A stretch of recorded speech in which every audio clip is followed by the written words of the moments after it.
Lord, we love you and we thank you and we praise you for being so great. We thank you for this day, and we thank you for the many ways that you bless us. Lord, as always, I pray you would just help us to stay ever mindful that the blessings in our lives do come from you. Lord, I pray this morning for people who are sick and are hurting. I watched the news this morning, and Lord, there's a lot of it. I pray that you would please be with those people, that you would comfort them, and that they would just feel your presence and be led to you. Lord, as your people, I pray that you would help us to live our lives in a way that leads other people to you, and that when they look at us, they see you at work in our lives. Lord, I thank you for this county and for this board and for the opportunity to just be involved in the decisions that affect this county. I pray that you would give us discernment on the choices we have to make and wisdom for the decisions that we've made. Lord, I pray that you would help us as a board and as a county, as a community, to work in an effort of unity and as teamwork and togetherness rather than separation. Lord, I pray that you would just be with us and watch over us and guide and protect us in all things that we do. It's our prayer in the name of our Lord and Savior, Jesus. Amen. Amen. Thank you for the troops. I pledge allegiance to the flag of the United States of America and to the republic for which it stands, one nation, under God, indivisible, with liberty and justice for all. We'll go ahead and call the meeting to order. And Mr. Lambert's going to introduce our new board members. In last Thursday's county commission meeting, we had 3 members that were reappointed. Jim C., who is not here today, he is celebrating his 45th wedding anniversary. Rick Justice and Russ Melendi. We also have 2 new members, and I would like to introduce them and give them a moment to certainly take some time and introduce themselves. First is Gene Davis. Gene, welcome. Thank you. Appreciate the opportunity of, helping grow Hardin County. Hopefully I can make some good decisions. Anything that we can do to help our growth, that's what we need to do. Thank you. Thank you, Gene. And Horst Witzschonkel. Thank you very much. I really appreciated the welcome I got on Thursday. And Kristen Robertson, there, she was the first one that came up to me because I had made the statement that I need help, to get into the swing of things, because I concentrated on engineering most of the time, and I tried to stay out of the other things because I'm not too bright in that direction. So Kristen came and she offered immediately to give me help and come on over to the office, and I had another appointment, so I said I'll be there whenever I get there. Well, it wasn't soon after that I got my appointment taken care of, and I went over there and I met Casey Dixon and Chris. Help me out. Chris Christie, and then Sarah Pelham, and Bill was there, and Bill said, oh, Horst is a ferocious reader, so we're going to send him all this for me to read. Well, somebody had a bright idea, and Christie called me back and said, it would be a good idea for you to come to the office so that we can spend some more time together. Well, I got there almost immediately, and they were sort of surprised to see me. And then Christy made an appointment for me to show up on Friday at 12 o'clock. No, I'm nervous. At 10 o'clock, so I showed up there, and all 4 of Bill's staff, they went just totally heartfelt welcome, and we had a good conversation, and Bill came in there to join us, and they just were very professional, and I judge people by how they pay attention. their mind was focused, and I really appreciate it, and I want to say my personal thanks to each and every one of them, and I intend to work closely with them. What I expected to be a 10-minute meeting turned into an hour and a half. No, we had fun. And at this point in time, all I'm going to say, oh wait, I got to tell you one other thing. Where's your wife? Well, she's out in the parking lot. So they got on my case and they said, you should have brought her in. I said, but we got a dog. Should have brought the dog in too. So anyhow, I want to say thank you for them. Thank you, Horst. And he has made it clear to just refer to him as Horst, so feel comfortable if that is your preference. I would also like to note that 4 of the members have signed their oaths of office, and they've been turned over to the clerk. Jim, of course, is out of town, and we'll take care of that matter of business when he gets back in town. There's one other matter. Where is Ken Evers? Ken, both Mr. Davis and Horst, Gene and Horst, had raised the issue of voting on issues for which they had not been apprised. Can you please give them some comments related to that?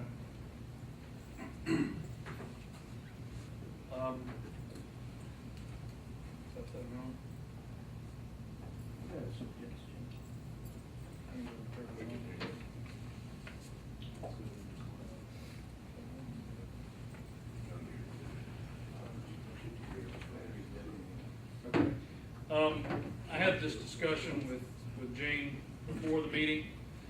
I don't know if your audio recorder's picking me up well, but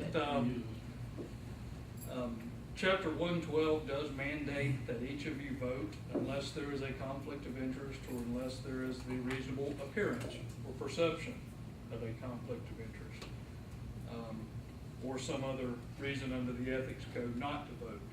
So the short answer to the question is yes, you have to vote. I don't recall how many action items are maybe on the agenda today. Gene expressed his concern was basically that I'm going to be put in the position of voting on something that I'm not really completely up to speed on, and that's understandable. So he'll have to resolve that, I guess, internally with however he wants to proceed. But yes, each of you are required to cast a vote unless there's a reason not to under Chapter 112 or some other statutory provision. I have a suggestion. If I'm not informed on a subject, it does make it sort of difficult because we're spending county money. So one very famous person, former senator from Illinois, used to vote, and he used to vote president. Now in the Congress, you have, when I see on C-SPAN, there's for, against, or yes or no, and present. So if I really don't feel like I'm competent to make a vote, I'd like to be able to vote present. We'll take that as a no, but I mean, that's fine. It's, No may be unfair one way, or yes may be unfair the other way. you know, I related to Mr. Davis on Friday that I've been in that position before, and when I didn't know, I just vote no. Horst, my recommendation for each of you would be if you have reservations, and these are reasonable reservations, just vote no. And state why, state again, so the record picks it up why you're voting no, so no one, and I think under these circumstances, everyone will understand, I think, why you're voting no, but qualify your vote in advance and say why. That sounds good. You know, I don't think anyone's going to perceive a vote no today for some reason just not being completely up to speed as being anything but prudent under the circumstances. Thank you.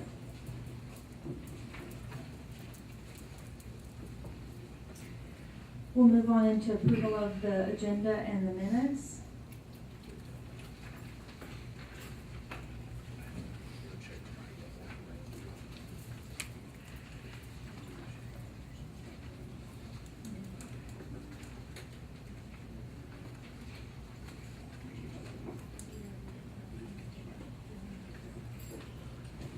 We'll open for a motion to approve the minutes. Do we have a second? Second. All in favor? Aye. Anyone opposed? And we've already covered the board reappointees, and we'll move on into the Hardy Lakes update. Okay, at this time, I'd like to ask Ken Wheeler to come forward. Ken, if you just want to come and sit here, we'll just let you use this microphone until they get the other one fixed. We had asked Ken to give us, actually Danny Weeks, and Ken is kind of in his place today, so.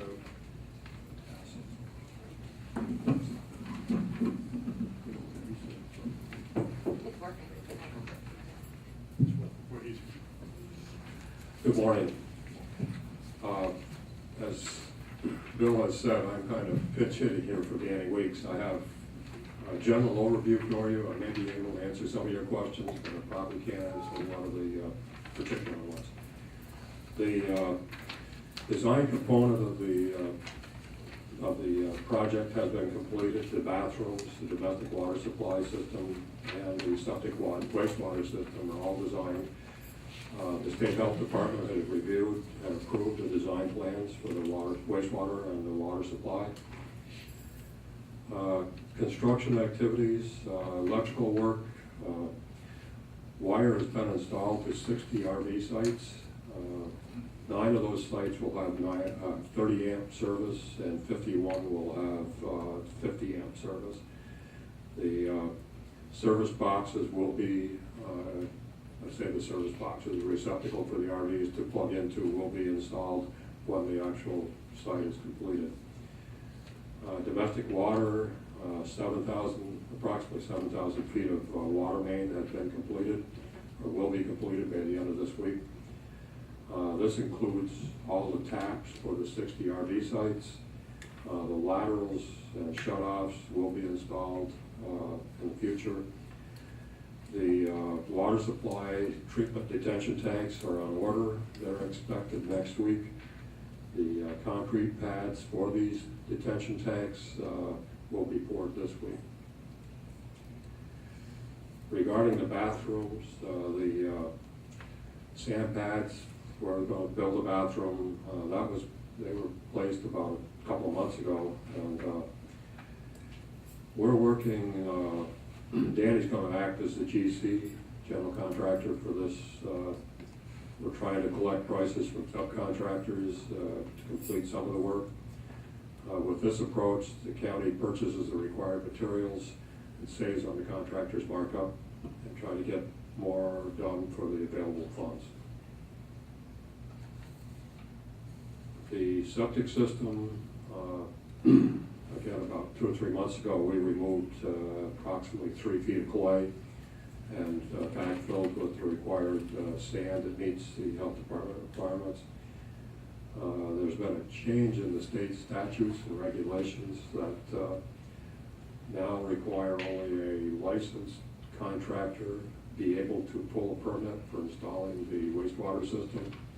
That is setting the tanks and putting in the infiltrators that will be part of the wastewater drainage system. That's going to drive our cost up a little bit to try to explore some options where we can work with a local contractor and possibly continue to do the work ourselves. Regarding the roads, we've hauled in approximately half of the shell for the roads to the RV sites, and we'll get the rest hauled in the near future. Regarding the financial overview, spent to date on the RV sites, we spent $38,159. On the water plant and the distribution, we've spent $19,165. And the shell for the road, we've spent approximately $8,000 to this point. Timeline for completion, the electrical and water supply will be completed for the 60 RV sites to be opened 24/7 on October 1st. The bathrooms will be completed in November, and the office and camp store will be completed in December. Those 2 items are not needed for opening the site to let RVs come in October. With that, I'll attempt to answer questions if there are any. Refreshing each of you, the IDA had provided a $250,000 amount of funding to the county to initiate this expansion of the RV locations at Hardy Lakes Park. How does that is that budget going to pretty well be enough for you at this point? At this point, yes. Well, we're trying to work within the available grant funds. That's why we're trying to be creative in how we get the wastewater system. How much have you spent already? Have my calculator, Rick doesn't have to. Total? How much? How much? About 65. 67. 65. I didn't.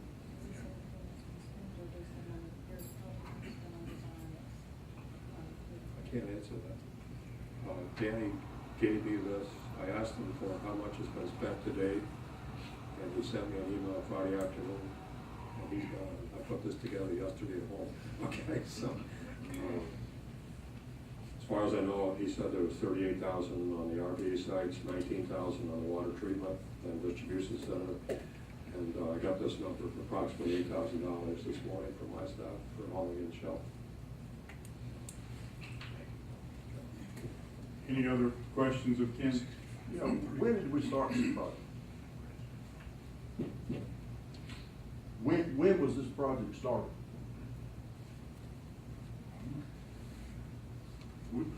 I'm going to say 4 or 5, maybe 4 months ago. I mean, we gave them the money, what, a year and a half ago or something? Probably. That's all. I can't explain why. Just tell you what we've done today. The grant was allocated a year and a half ago. They didn't request their check until December of 2012. So, That's fine. It does seem to be moving along. Bill, has a decision been made as far as what each site, is it going to be rented on a monthly basis, or is there going to be limitations of how long they can stay or anything like that? I serve on the park board, and there has been discussion about how this will fit into what goes on with that regard at Pioneer Park. And I don't think the final determination has been made, but I do believe that there were some limitations that they intended to recommend for use, so that they're not permanent residential type, permanent situations. And I would only like to comment that it might not be a bad idea to keep a few of those sites as far as maybe a nightly or weekly type deal for people, but just say they want to come in there and fish for a week or something like that, it would be advantageous to have a few of those. I concur. Any other questions? Yeah, is the park open 7 days a week now, or just 4 or 5 days a week? I think it's open 5 or 6 days a week at this point. Was it Friday through Monday or something? I thought it was like Friday, Saturday, Sunday, Monday, or something like that. Is it gonna go 7 days Yes. when we get this thing open? Yes, it will. It'll take more money. That's what I was gonna say, that is all a matter of economics. Once they get the store built, someone's gonna have to man the store and things like that, and that's, that conversation with Lex, he said they just need some money. So, just takes more money, that's all. I'd like to be, it's pretty much when people start moving in there, it's gonna have to be open 7 days, 24 hours.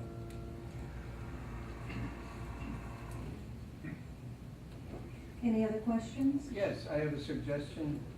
Could, the park sounds great. Could a certain number of units be available maybe to our returning soldiers with their families to spend a week or something like that? County may think about that. Go to the park board. Good suggestion. Anything else? We're gonna take a 5-minute break to set up for PF Man. We've got to initiate a call with him, and we'll reconvene in 5 minutes. The purpose of this is he could not be here today. I'd asked for an update. He is calling in from China. We're going to do it via Skype, so give us a moment.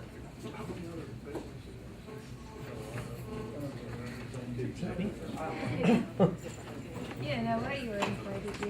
If he calls in the meantime, we'll stop and go ahead and move on to PF Man. All right, good morning.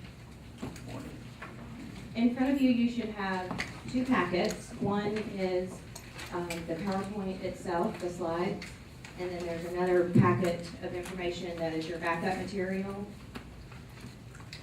In the PowerPoint itself, I did not include all of this backup because obviously, as you can see, it's a lot of information. So each of you do have a copy of all of it.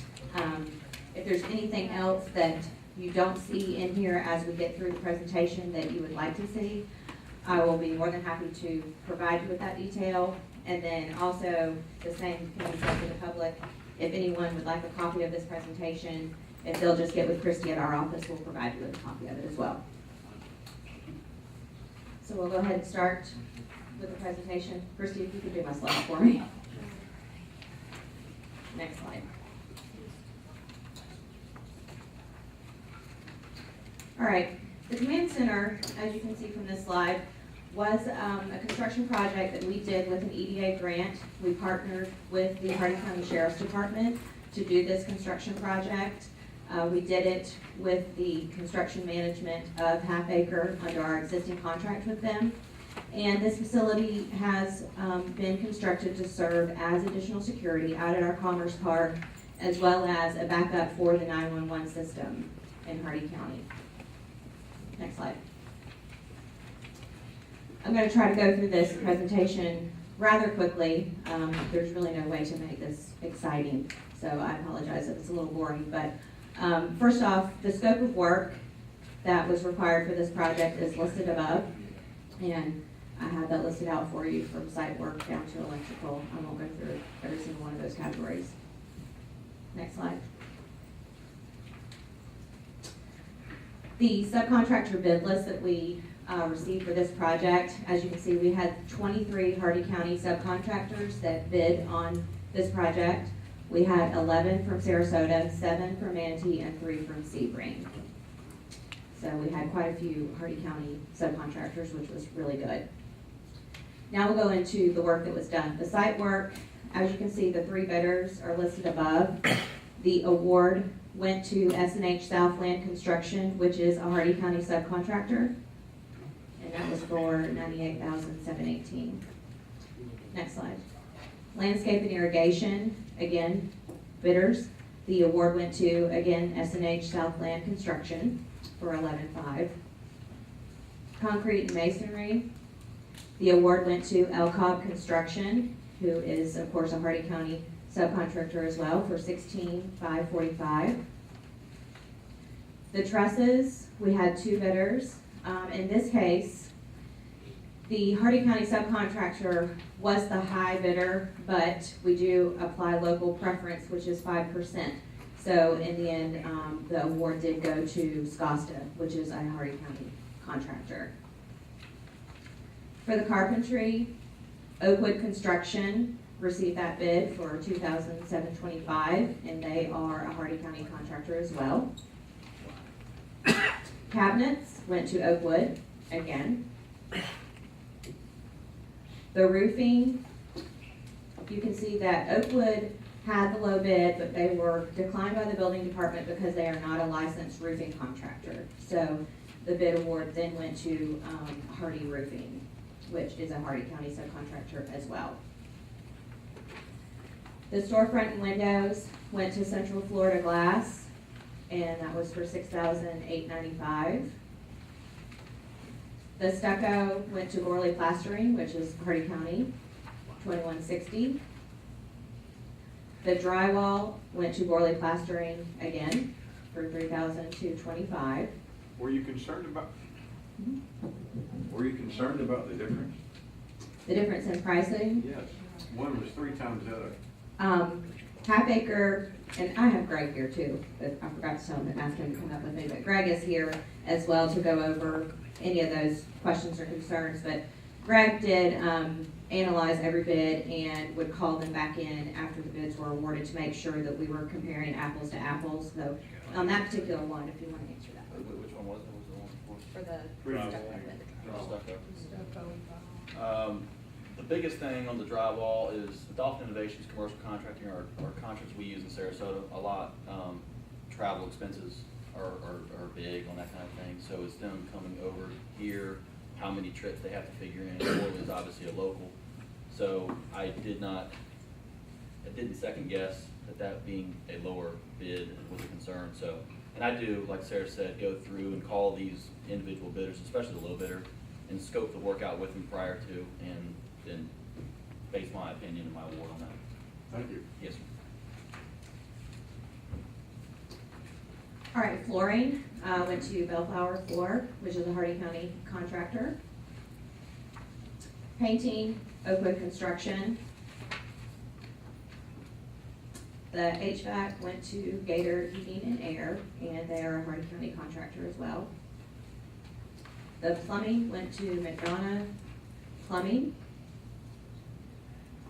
Electric went to Sam Albritton Electrical Services.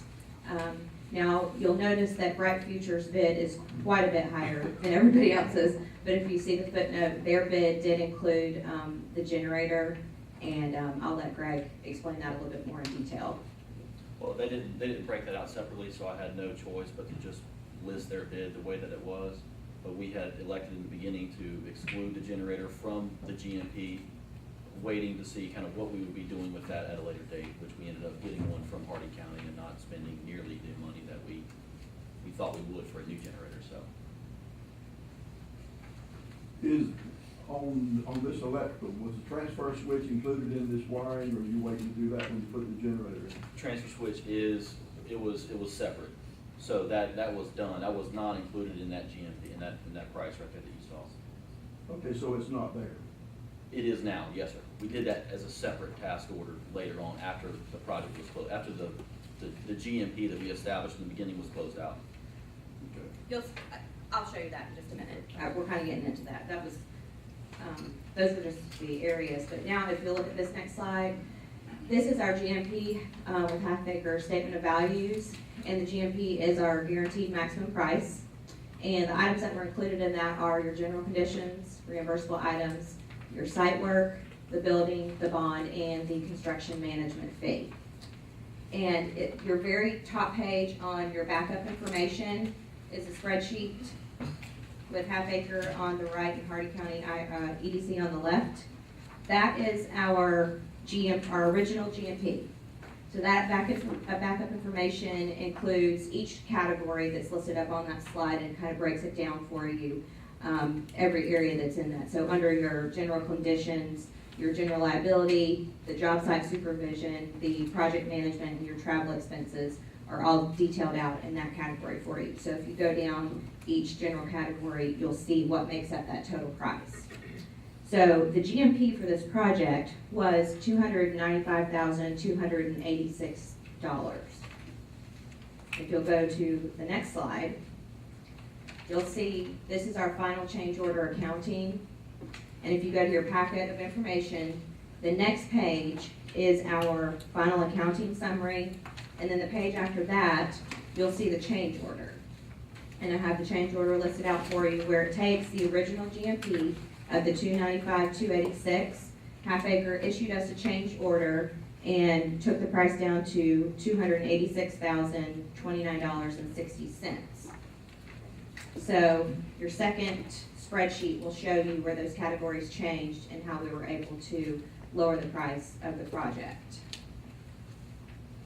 And then this is just our accounting summary showing you with the schedule of values. The construction management fee remained the same. There was no change in that. It remained at $14,062. And then your last category shows where the original GMP went from the $295 down to the actual cost of the project at $286,029.60, which gave the IDA a savings of $9,256.40. If you'll go to the next slide, that shows that we were able to save a little over 3% off of the original GMP of the project. Now, the rest of the information that is in your backup, I've provided for you. After the change order, I provided each task order that went along with this project. There were 3 of them. So if you flip past the first change order,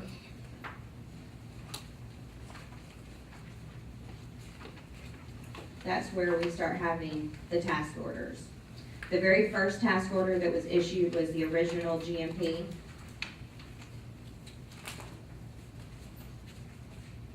Does everybody see what I'm talking about yet? I'll give you a few minutes to look here. A lot of information. It is a lot of information. It is. And this kind of gives you an idea of how much information, we have when we go through one project. And to be honest with you, I did not print out all of the subcontractors' individual bids because I've already killed about 3 trees. So if you want to see their actual individual bids, I'll be glad to show that to you. I simply provided the cost for you in the PowerPoint. So, but I do have those on a CD for anybody that wants to see the breakout of the bids, I should say. So after the first task order, the second task order that was issued is actually, I'm going to let Greg go through that one because that one actually lays out the electrical.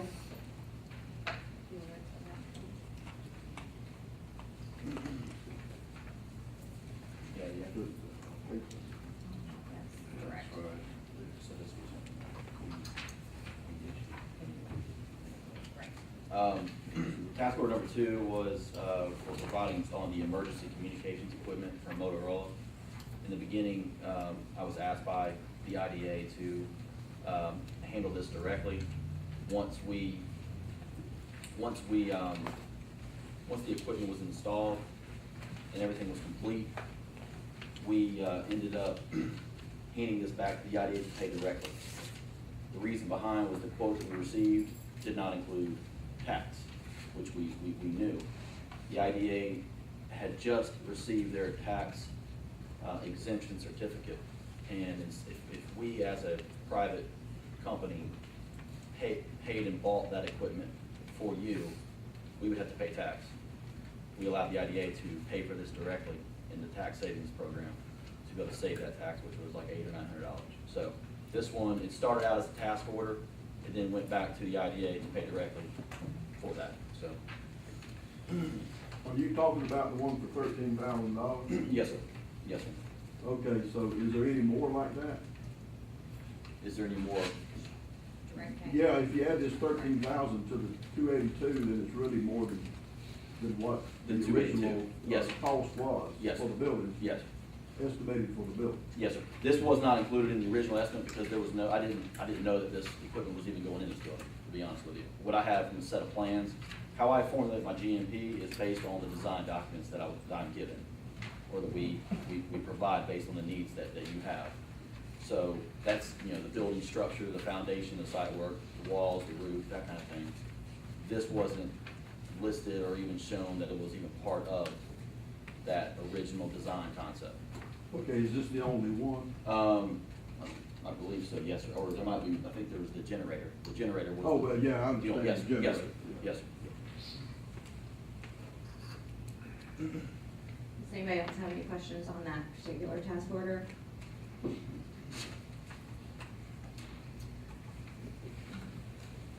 All right, and then the third task order, that is the manual transfer switch to the generator itself.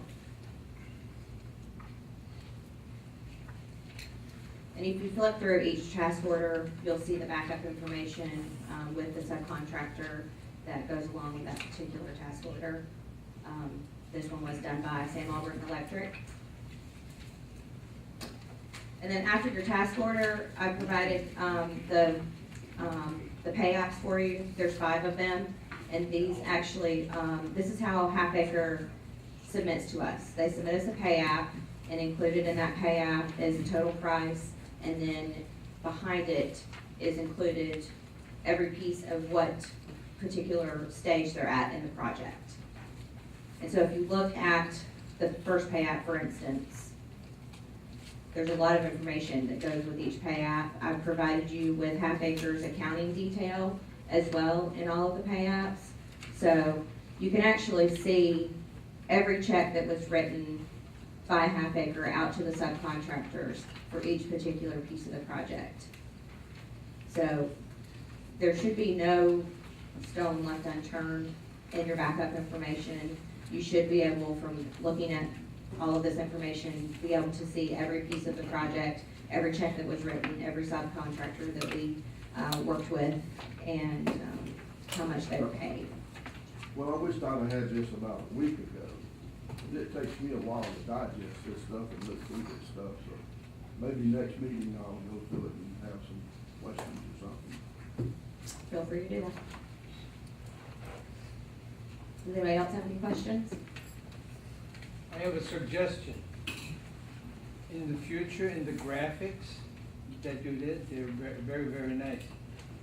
However, if the pennies were left off, which really aren't significant, it would be much easier to read and for the mind to fix onto what the actual amounts are. Can I see the previous slide? Which one? We just. Just the last one, or any one. Yeah, it's hard to see. But the one with the circle, with the tubes, yeah. See, if the pennies were left off, your mind can interpret immediately how much money it is. And by just adding the pennies to it, instead of just whole dollars, I'm sure you know what I'm talking about, graphics wise. I'll take that into consideration. Thank you.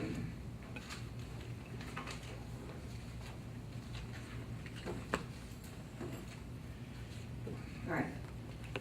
Anything else?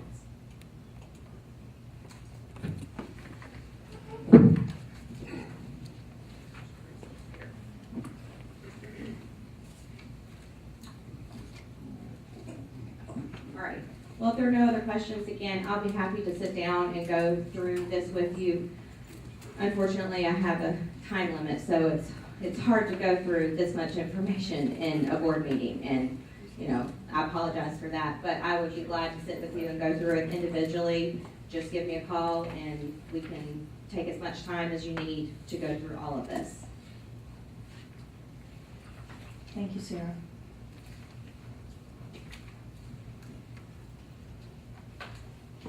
We're going to go ahead and move on with the agenda and have Travis and Casey give us the update and review on Continuum Labs.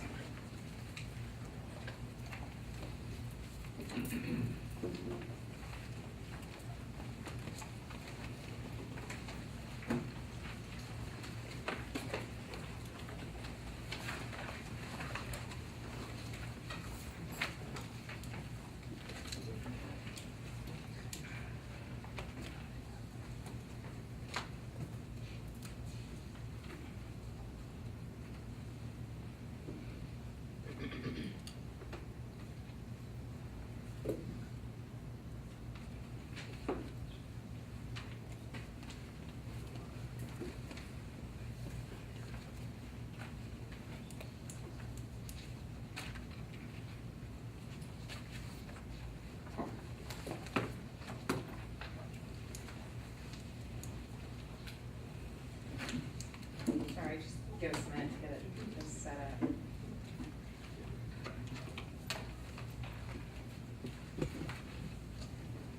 While we're waiting, we do have the draw request for this month in your packet.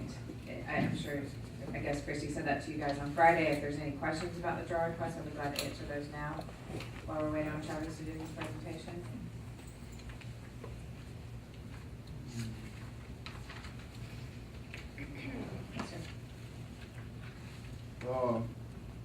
You got $78,000 in here for Life Dash.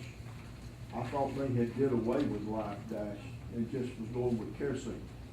No, Life Dash is the actual platform that CareSync dashes and the other programs were created. Life Dash is what houses all of them. I think you're referring to Dashes. I could be. Yeah, Dashes is I could the be. social media app that they've developed, but Life Dash is actually the platform that holds all of those in there. All right, I got a question for Travis, if Okay. possible. Sure. I mean, maybe something he don't wanna answer or can't answer. On the life seat, $11,000. Can you give us an update, if possible, on the benefit of having that with Grand and Baldor, or are they helping you in any way? They really are, and I'm gonna go through that in my presentation. If Oh. you, so I might end up just saying the same thing twice. If you wanna wait until like slide 7, and I'll go through what everyone's doing in sales and marketing. Sure, that'll be fine. Thank you. I think that's all, that's it. Okay. If there's no other questions, we'll go ahead and let Travis do his presentation. I get to go first, thanks, no time to warm up there. Good morning, everyone, welcome new members. Thank you very much for your time. If you wanna go ahead and hit button number 1, vote on the Christie, button number 1 in the calendar. HTML1.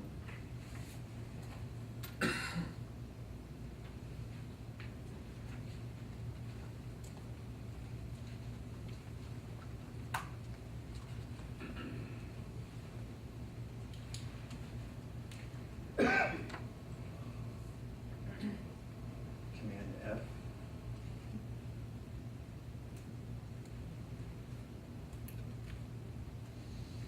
Everyone cross their fingers on one hand. Or I'll be doing this in interpretive dance.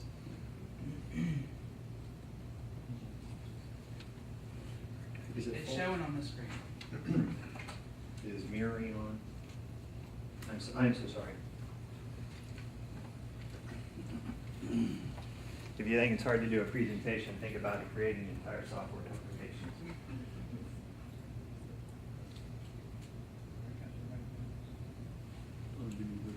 So it's a lot more complicated when you have millions of lines of code, if that makes you feel any better. So that would be a minor bug. Hey, the good news is I installed a timer, so I'll know how much time I'm left. So, according to Mr. Lambert, I only have 54 minutes, so I'll try to use it sparingly. So thank you very much for allowing me to show you what we've been doing. Again, I'm trying to keep the same format so that you can see some consistency in what we're doing, but we continue to obviously develop the software. Today we're pushing out 1.9, so that'll be out later today. We actually have a demo with a very large help system at 1 o'clock, so I'll be leaving after my presentation. So forgive me for not staying through the rest of the IDA meeting, but we'll be pushing that after our presentation today. So that's why we have 2 code pushes to production, as well as we have 2 mobile releases. We've changed some things around a little bit. In terms of Tech River University, we have now have completed the website as of April. You can sign up for classes online. We are actually now counting the hours that people attend a hard classroom environment. These are the people that we still have on staff, from interns to contractors to full-time employees. And these are the amount of hours that were logged into the classes that were specifically in innovation, communication, and other things that we find critical to the software development ecosystem. We had 10 students in the class, 1 attended from the community. Basically, we've done some outreach programs and will continue to do so to try to build basically notoriety that the university exists, that there are capable staff that can teach the courses, that we've had the facilities to not only teach it, but to secure the environments, and we have internet access, and so that some of the things that we do with our classes have online content. One of the things that we learned from feedback and research is that based upon the demographics around here, the classes would be more participated in from the county if they were done at night and or on Friday afternoon. One of the things that we're also doing is that we're working with local businesses as well to see what courses that we can create on their behalf. As I had said last month, we began a singular focus on CareSync, meaning that we know that the opportunity is vast. We also know that we feel confident in the staff here at the Tech River Park that they have been trained up and exposed to quite a bit of stuff that should give them the opportunity to now focus on one application and now become excellent in that. So to answer your question, Mr. Samuels, the $11,600 that we pay to LifeSync, we really get 3 salary lines for that. It's $10.99, so we don't have to pay 30% on top of it. So it's really, quote unquote, a deal if they perform. Without giving away the identities, I would say that largely the last several weeks have been put in play from all of our enterprise that Jamie and others and that staff have done a remarkable job, I think, and have been put on notice that they need to, that we have been set up with payers, hospital systems, for-profit and non-for-profit, and that we are using the opportunities of these people's knowledge of what's going on in healthcare in terms of the changes that has happened from the governments and how the businesses are trying to adapt to that. And so we are and continue, I think, to get our money's worth, and if we're not, we would let them go. The other things that we are doing now, and you'll see, you'll notice that our website has been updated, that we continue to add more content about what's going on in healthcare. I know that many of you had an opportunity to actually see the software. I hope you'll continue to play with it. We have reached out to social media and will continue to do so. So now as we shift from more of a development phase to now to a sales and marketing phase, you'll see that more and more things that you will Google and so forth on our name, you'll be finding them on other sites. And thought leadership, many of us are starting to write blogs and articles and talking about people's experiences with actually the software. What do we have in the pipeline? How are we creating a business that will be self-sustaining and or will be ongoing in terms of its growth, and how we continue to put more jobs here in Hardee? And these are the things that we have. So as I mentioned, we meet with a large hospital system today. It's part of a network of the 12 hospitals throughout the state of Florida that's primarily taking care of Medicaid and children. And so we have meetings tomorrow, even in Atlanta, with a very large online, or I should say news network, and I would mention them if it didn't violate an NDA. But you will, many of the people that are behind this is Sony, Discovery Channel, and others that support these online networks that are purposely out there trying to educate people on health, and you would see them during daytime television. We are now starting to meet with large venture capital firms. Basically, we've gone to the point where we feel that we now have our product, we have our teams in place, we now have a business model that talks about what we're doing here in Hardee County. Hardee County, from our perspective, is that we have marketing assets here, that we have QA assets here, but we're now going to build a large concierge services reps here. And we use the Tech River University to specifically certify these people in medical records retrieval. And so they actually have a certification that would be recognized from other employers as well. But this is a process that we think over several weeks that we could train a person and they would immediately go, and for a fee based upon a person's membership with CareSync, would pay for them to go and retrieve the records. We believe that there are many multiples of millions of dollars worth of revenue in the fact that people do not have data ownership. They are not a meaningful component in their own treatment of healthcare because, quite frankly, they don't have the data. And the data is trapped in hospital systems and others. So we believe that that financial model and the way that we present it and the projections that we have now affords us an opportunity to go and talk to strategic money in terms of venture capitalists who have other investments in other healthcare firms. And so we'll be out talking to them, and we meet with those starting actually tomorrow. Our non-for-profit Giving Back campaign program has been very helpful so far. It has allowed us to create many relationships with nonprofits who need to raise money. And so if you remember in prior reports, we give back $10 if a person signs up for our software and has done so for over a period of 3 months. We will mail back to the charity of their choice $10. So this has created a really unique partnership, and that the rare diseases and other institutions that are trying to raise money and awareness actually have a meaningful way to do that in terms of receiving cash. And so, as we call it in the marketing department, it's a one-to-many relationship. So JM and Farah and others, that one-to-one relationship allows them to then take what we're doing in CareSync and then propagate it to their membership, which could be tens of thousands. So I wanted to just go ahead and point out lastly is that we do have a plan, and what we are trying to do is create as many jobs here. That often gets overlooked in terms of what our objectives are in our totality, and with the grants and with the various things that we focus on in terms of the detail and being transparent. But recognize that for us is that it is very much in the forefront of our mind that not just create a technology park and not just create great software, but that we had to have a mix of software and a technology park that had a heavy labor component. And we feel that we have done that. We have researched the heck out of it, and we feel that it's very substantial in the terms of number of jobs that we can create here. So you will see as we continue month after month to go ahead and campaign the fact that we're not just a software solution, but we're a person solution, and those persons that do the data mining and data entry and so forth will reside here in Hardee. One of the last slides I want to show you is the ecosystem. I think it is really important, and this slide has resonated in many of our sales and marketing meetings so far, is that if I can direct your attention to here, at the top,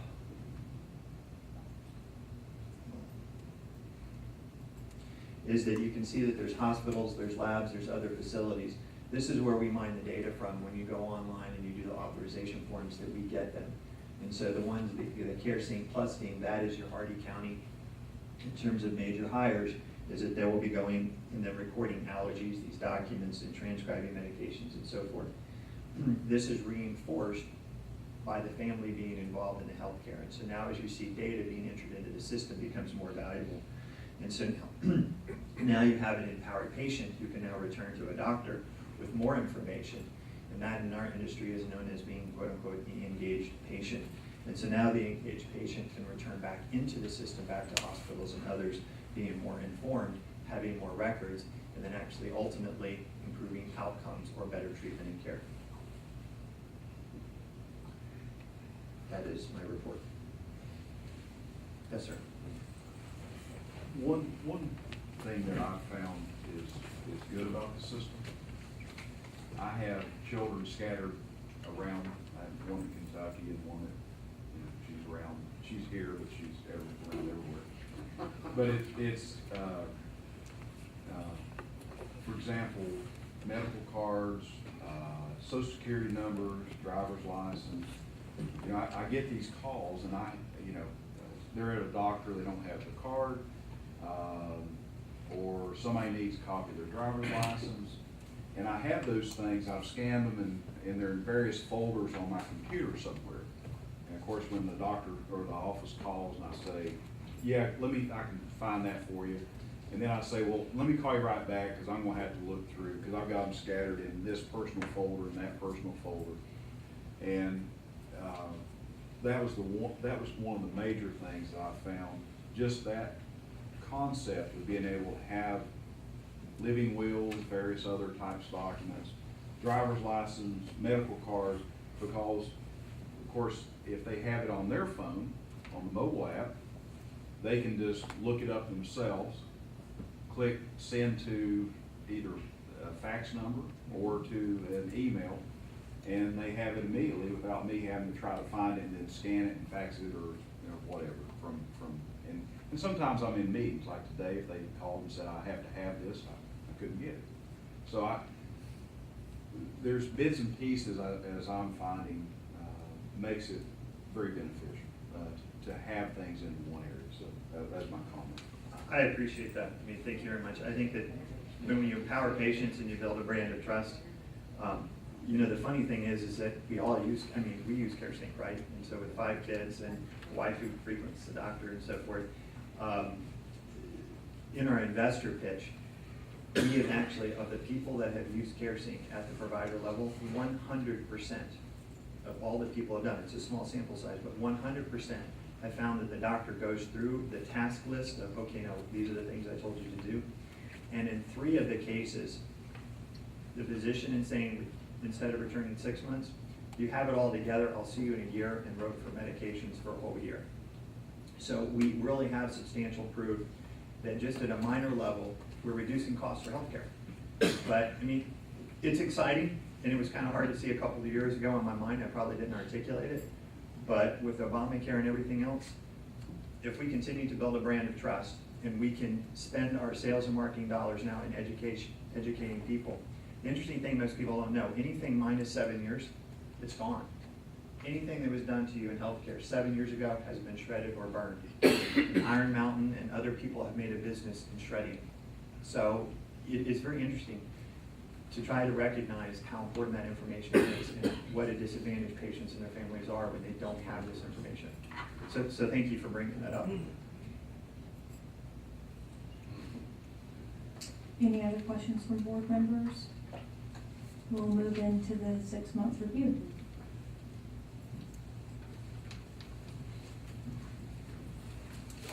As you know, we've been going at this longer than 6 months. I told you last month that we had started meeting to do a 6-month review, so we did further the scope that we were looking at to include the end of last month. So we're just calling this a review, and rather than a 6-month review. But basically the purpose is Mr. Bond, Ms. Hernandez, and Mr. Evers and I met and kind of started verbal discussions.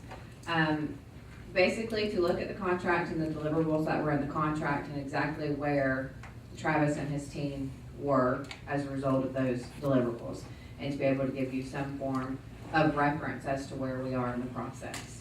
So the first slide is just a reminder. It's the project description that is listed out in the contract. It's a pilot technology center. You are all pretty familiar with exactly what the purpose of it was, but I do think that I want to give a reminder, and this is kind of how I explain this project to a lot of people who ask the question, is I kind of look at it differently in my mind, versus the other projects that we've worked on. A lot of the other projects that we've worked on, while they're very successful and great and they create economic development, it's more about build us a building and we'll move our company here and we'll employ X amount of people. That's great, and that we need that, and it's important. Why Continuum is different, it was more of a partnership between the IDA and Continuum to kind of create, to start an initiative of a technology-based sector in our community. So while the buildings and the relocation of companies moving here are great, this is really about creating economic development and creating diversity for our community. So that's why I kind of view it differently in my mind when people question as to why we're handling it a little bit different than other projects. But if we go to the next slide, Christy, this is the first deliverable, and it was develop a web-based solution through assistance and training to be marketed to the public and supported by customer service personnel to be located in Hardy County. I get asked all the time, what exactly is a web-based solution? So wanted to kind of offer some definitions for you, and it's just any program that is accessed over a network connection using HTTP. And in simpler terms, it's also known as an app. You have the apps on your phone, any programs that you use on your phone, that's what a web-based solution is. So I'm not going to go through these step by step, but this is just kind of the dates of the releases for the different products, starting with Blue Water and then moving to CareSync that they've done, and it's dated from October 3rd, 2012 all the way to June 10th, which is an estimated date. But basically, kind of the analogy that I came up with in my mind is Blue Water kind of created this house for this program. They created a house, they built the house. CareSync was an extension of the house as the family grew and more ideas came into. And then all these little updates, 1.2, 1.3 web releases are the redecorating and buying new furniture and moving things around once you get in that house and you decide what you really want. So when Travis gets up here every month and kind of tells you that they've done this, this, and this, and it doesn't make a whole lot of sense, that's how I picture it in my mind. It's, you've got a product that you're working with, but when you learn and you knew and you try different things, you have to make different changes. And so that's kind of what those numbers mean to me. Just think of it as redecorating. Next slide. This is the screenshot of their website for CareSync. Ms. Susan Smith has got all of her information in there. I do know that the staff is going around right now and trying to get board members signing up and doing prototypes with several people in the community. If you've not already done so, I would get you to contact them, or I'm sure if they're not contacting you, please sign up. It's a great piece of software, and that's why we're all here doing this project. Next slide. This is also the mobile app that they have and some screenshots of their mobile that they have, and again, some more redecorating with the different versions that they have on their mobile. Last date is the June 17th estimated date. So then moving on to deliverable number 2. It is consult and assist in the development of a technological infrastructure for the purposes of creating a technology center to support operations and the development of software solutions. So this is kind of where Tech River came involved, and again, that partnership came into play. Is not only are we asking you to start a company here, but we're actually asking you to help partner with us to create a technology park in our community. So as you know, the assistance that they've offered is they did assist in the design and engineer studies on doing a data center feasibility here, the fiber connectivity costs and estimates, and then as you know, they were very integral in the renovation of the old Preco site. What we did, they assisted with the layout and interior design and the furniture selection, engineering coordination of installation for the security system that we have, and to design and configure the redundant AC and internet connections that we have there. We were in constant contact with Travis and his staff in regards to the needs and what the needs were to make a technology park in Hardy County, and so they really assisted us a lot, and I think that they fulfilled that deliverable. So if you'll move on, these are the dates, starting when the idea actually closed on the Preco building and going all the way down to Tech River University's second class, because they already began. So this just goes through some steps. I'm not going to go through all of them, but you can see it's been a process, and it's been a long time that we've been working on Tech River. This is the floor plan of the new building. I'd encourage you all to stop by there or call us, and we'll come meet you and do a tour of the building. It's changed a lot since what it was the old tenants. Preco was there. It looks great. We're really proud of it, and I'd encourage you to stop by there and visit. And then as Travis said earlier, this is the website that has been completed for Tech River University, where you can actually go on, view the classes that are being scheduled, as well as sign up for the classes when they're scheduled. Deliverable number 3 is to make available investment opportunities within Hardy County, subject to all federal rules and regulations. This one is still in process. There are several factors that have gone into this to make it so I don't really have a more specific update for you. As you do know, they are offering 500 family memberships to the residents of Hardy County to be able to sign up for a year. That's what I would encourage you to sign up for under that special.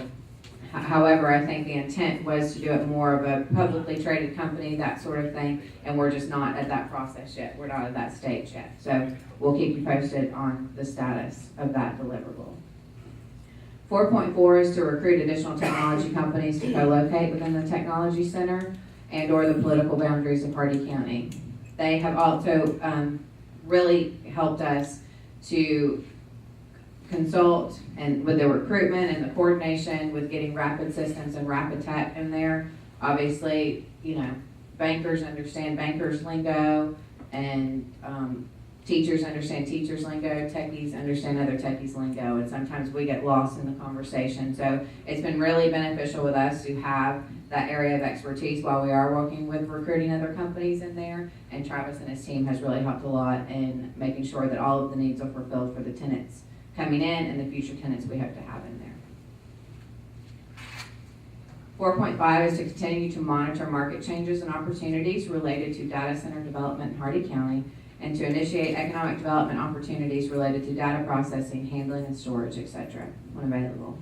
They are continuing to monitor that. They do it on a daily basis. Of the market opportunities, he just listed out some of the meetings that they're going to and why, and Obamacare, and that's kind of what they do to make sure that their product is a success, is to monitor that market. But they have done with the organization of the other tenants is they are helping with the relocation of the data center technologies in there. For instance, Rapid Tech, when they do move in there, they will be relocating their servers to the Tech River Data Center. And Travis and his team have kind of coordinated that for us. And again, that's where the needs that they have are better understood by another company. So they are fulfilling that deliverable, and hopefully will continue to do so as we move forward. 4.6 is to adhere to hiring practices that provide and prioritize employment opportunities to suitable Hardy County residents, obtained by and through application filled with Heartland Workforce and otherwise without prejudice.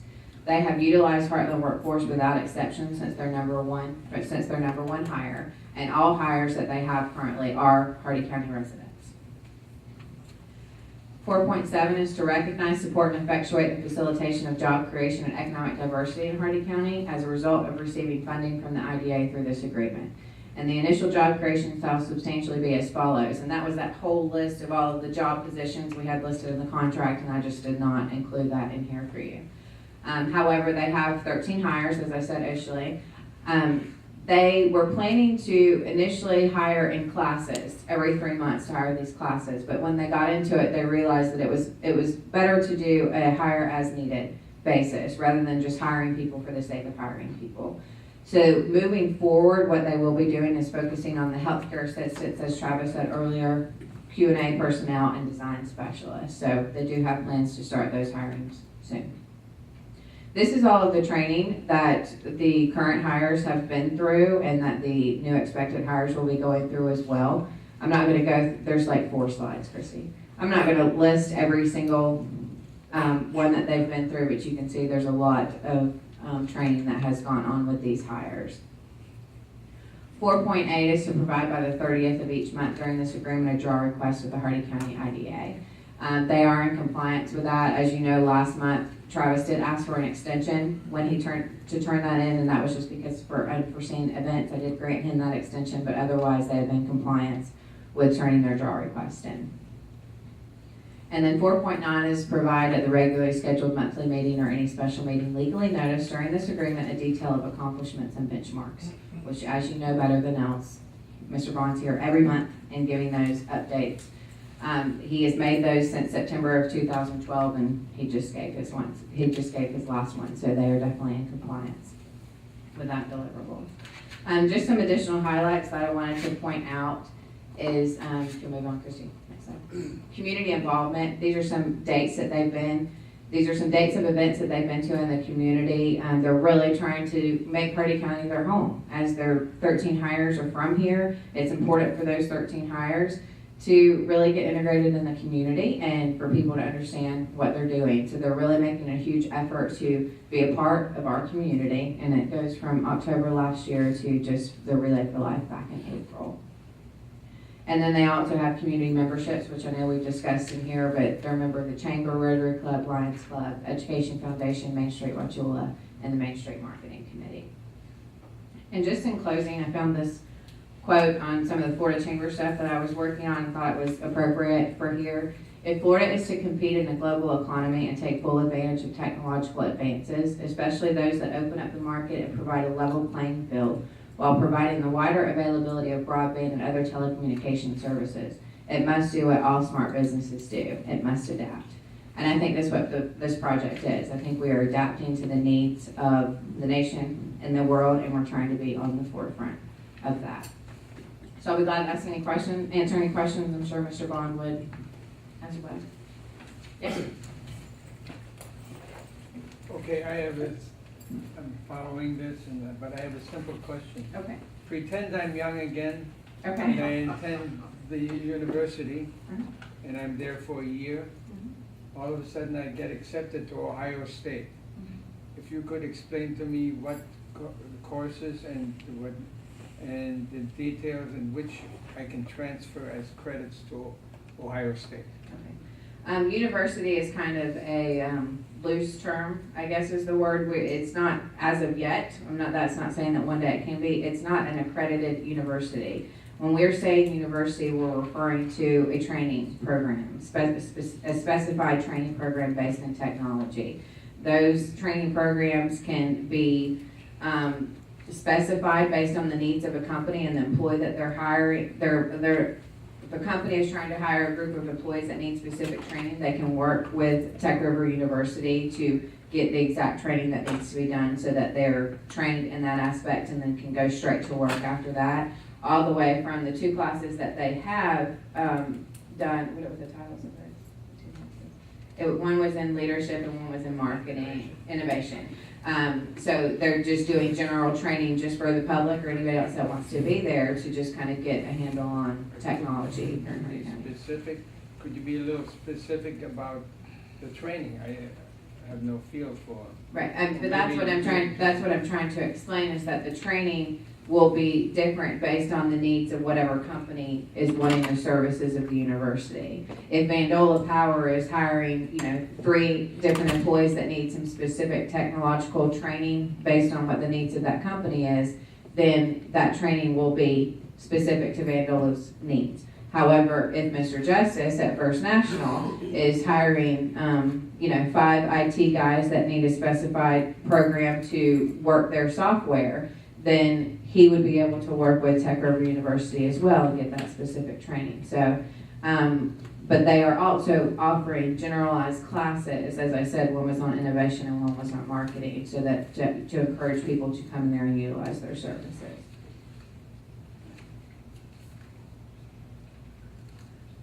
Any other questions from board members?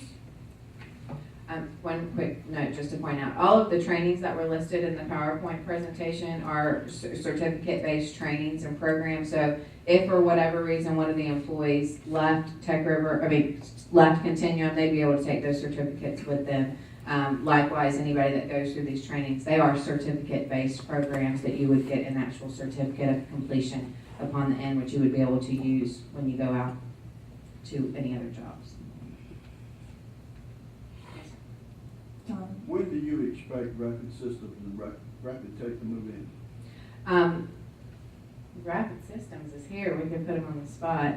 Rapid Tech, we have just finalized their lease. I expect that their lease will be signed today. And they were just kind of waiting on the lease. They're having an issue with some of their internet needs that they have and that they've been trying to work out to get in there. But I would expect, hopefully by next month when we come back to this board meeting, that Rapid Tech will be in the building. Do you have any guesstimate date for me as moving with Rapid Systems? We're still working on it. They're still working on it. There's a lot of needs. That's why I kept saying when Travis and his team has been pretty awesome to have in this partnership is Rapid Systems and Rapid Tech have a lot of technical needs that they have before they relocate somewhere. So we're trying to work together to make sure all those needs are accomplished. So hopefully by next month, we'll at least have one company moved in, if not both. Give you a better update. Has Rapid Systems signed a lease? Have you signed your lease? The lease was approved by the IDA board, 4 months ago, I think. Mm-hmm. April. I haven't handled Rapid Systems lease. Let me say this, Yeah. no, it has not been signed. A lot of it probably would be related to the audit issues that are forthcoming in the meeting today. And I say issues not in a negative manner, but they need to be resolved. And, there's a bit of a bedside manner that a community needs to use in the recruitment of businesses. And when you have a tendency to have folks jumping out like a banshee, which is kind of an Irish mythical woman that jumps out and yells death and bloody murder every time something's going on, it has a tendency to affect the quirky nature of businesses. And I fully expect Rapid Systems to be integrated into that building at some point in the future, but the notoriety of public relations and lawsuits and allegations and innuendo has put a bit of retardation on expediting the move. And that's just concise as I can answer you. I had a question for Travis about the kerosene, the product. I signed up for it, but haven't used it as much as I haven't had the time to spend on it. But I know someone who has spent quite a bit of time on it. He's talked very positively about the website, but less positively about the mobile app. And one thing that I wanted to ask, is there an iPad app versus an iPhone app? Because there's a difference. And personally, I've got a computer at home somewhere, but everything I do at home, I do on my iPad. I've got a computer on my desk at the office, but I just don't use a computer at home. I use the iPad. So what's going on? Well, we have another release that we're submitting to the iPhone store, and then it takes about anywhere between 7 and 9 days for it to then show up in the App Store for the consumer space. Let me sort of explain the tiers. First, the short and easy one is that the iPhone app will run on the iPad. You just use the 2X button. The only difference typically is is basically redesigning the screens so that they scale more and you have more information to deal with. Whereas a 2X button just simply blows it up and just basically multiplies it by 2. Mobile is always going to be a little bit behind web. The reason is that, remember, it runs on the LifeDash platform. And what that means is storage, security, users, all that stuff is down in this sort of platform layer, just like Facebook has a platform layer. When we build then a web app, we have to update the API. So the thing either writes information or pulls information out of the storage cloud to the application itself. And so the mobile is even more sensitive to the API. And so it needs to be certain that basically the order is we have to build it on the platform, build it on the web, and then build it on the mobile. And so we're always stair-stepping. And so if you look at our releases, you'll always see that there's a week out of sync because we have to, there's just technical dependencies. But I will promise you that, Pew just came out yesterday that 95% of the teenagers have mobile phones. It's crazy. And so we are doing the best we can. We're approaching our investors that we would like additional funding for Android. Android still outnumbers iPhones 4-to-1. We are so not at all missing or making light of mobile and how important it is, and you're right. I don't think if we might not even be using web as much if we didn't have to relate to the fact that a lot of the older population still predominantly uses a computer. And so we really have to develop 3 different platforms based upon the fact that our user base goes from probably 13 to 103. And so in between that, we have to have a platform that matches each of them. But thank you very much for your feedback. And notifications are coming, which is an awesome social feature, meaning that it pulls you back into the software. And so as we do more of these social mechanics that you'll see in the next release of mobile, then I think you'll the system will say, hey, you said you were going to go get your teeth cleaned on Tuesday, it's Tuesday. And so you'll start seeing the software start talking back to you, which I think will help for adoption.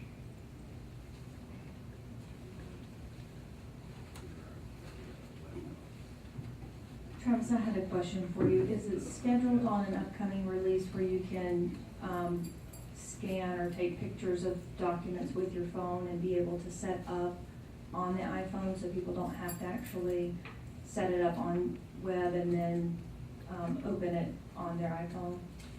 Wow, I should pay you to be in sales and marketing, but I wouldn't because somebody would really get ticked off back there if I didn't have it. But the point is, that was just a little humor, Mr. Lambert.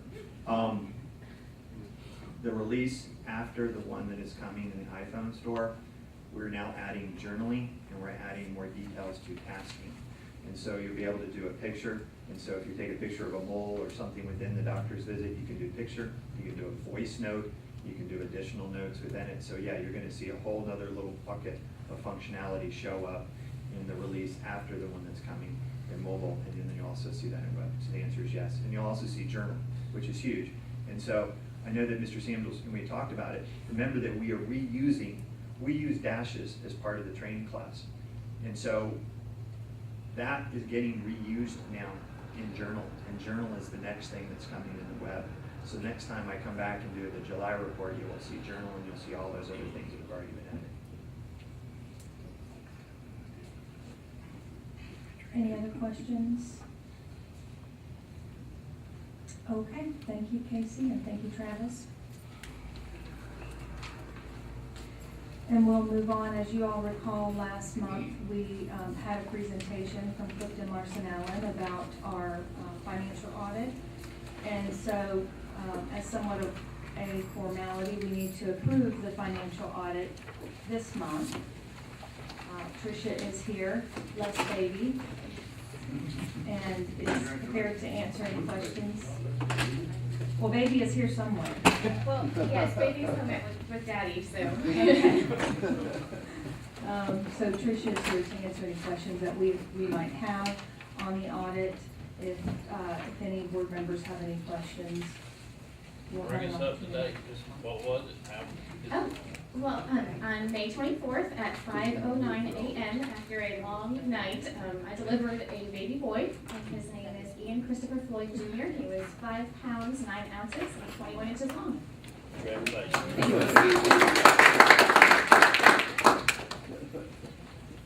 And I do have more time. I know last time we were threatening, Mr. Carter and I were threatening that maybe I'd be going into labor, so please feel free if you have questions on the audit report.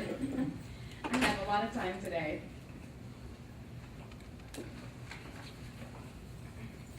Trish, I think we all appreciate the thoroughness that you all displayed with the audit and the time that you put into it. And thank you for being here today, so soon after. We'll go ahead and open for a motion to approve our financial audit. So moved. And Are there any other formalities that we have to do relative to the audit? I know in the past, we had to authorize transfer of annual financial reports. We don't do that this year, but we need to authorize the chairman to sign. The representation letter was already signed, so the report date is actually dated as of last month. We presented draft form. If there are any changes, we can certainly make changes.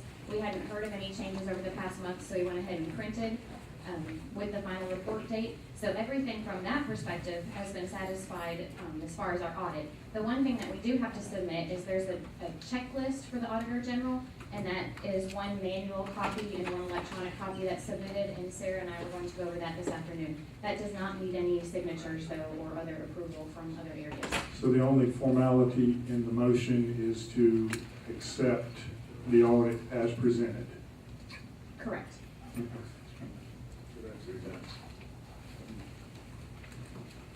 So we have a motion and a second. Any last questions from board members?